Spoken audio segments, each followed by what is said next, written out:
Edward VIII is famous for making what is regarded as one of the most romantic gestures of all time, abdicating in favor of marrying the woman that I love, the American divorcee Wallis Simpson.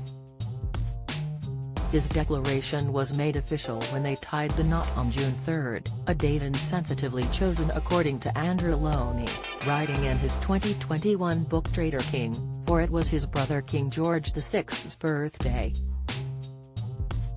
The royal family were not in attendance, with the event somewhat overshadowed by the news which had arrived days before. Wallis would not be granted the title of Her Royal Highness upon their marriage. The Duke was furious, with Mr. Loney quoting a diary entry from Lady Alexandra Curzon, commonly known as Baba Metcalfe, saying, "There is bitterness there all right."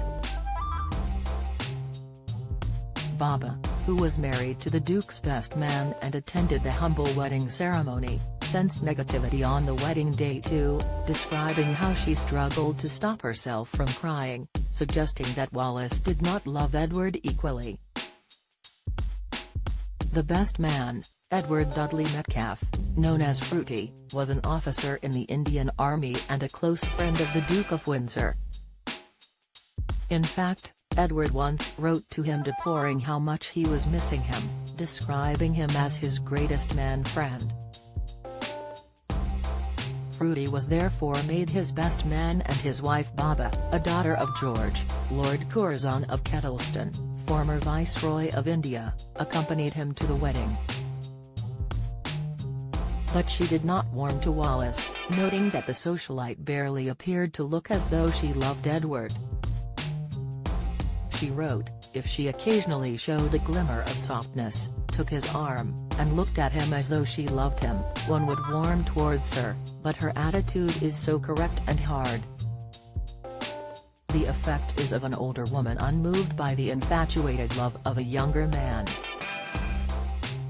Let's hope that she lets up in private with him, otherwise, it must be grim. The Duke and Duchess's wedding at the Château de Cannes, was a small affair of 20 guests. Just 7 of the attendees were British, as close members of the royal family were forbidden from attending, and friends and former advisors were warned not to go, Mr. Loney writes. Although the press was not allowed to photograph the wedding, Time magazine covered the scaled-back event, describing the Duke as hollow-eyed when Wallis walked down the aisle to the wedding march from Handel's Judas Maccabeus wearing a soft blue crepe with a tight, buttoned bodice. Baba's negativity continued, as she described the chateau as ugly and the people there, except HRH, unattractive. She was moved by the entire event and found it difficult to show affection towards Wallis.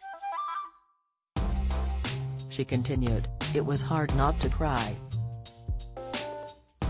In fact, I did. Afterwards, we shook hands in the salon. I knew I should have kissed her, but I just couldn't. Don't miss. Wallis Simpson completely modified her £1.5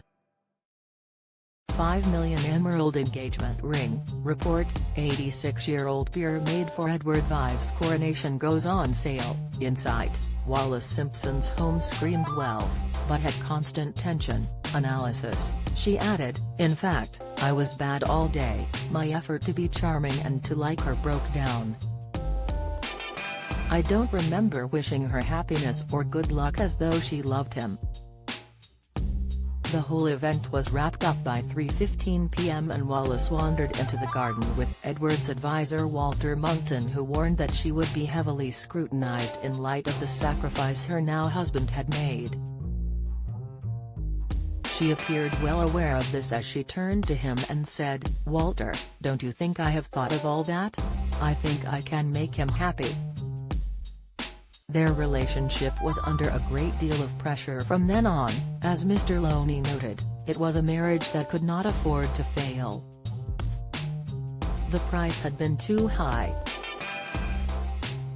Historians have suggested that Wallis was unhappy in the marriage, exchanging letters with her ex-husband Ernest Simpson years after marrying Edward, including on their honeymoon. Mr. Loney writes that the Duke and Duchess's marriage was quite the contrary to a great romance it has come to be thought as. Wallis was emotionally blackmailed into marriage, only sticking with it because she had no other option. While it suggested that Wallis engaged in affairs during her union with Edward, a man she did not love, they remained married for 35 years until Edward's death. Andrew Lowney's book Traitor King, The Scandalous Exile of the Duke and Duchess of Windsor, published by Blink Publishing in 2021, is available here.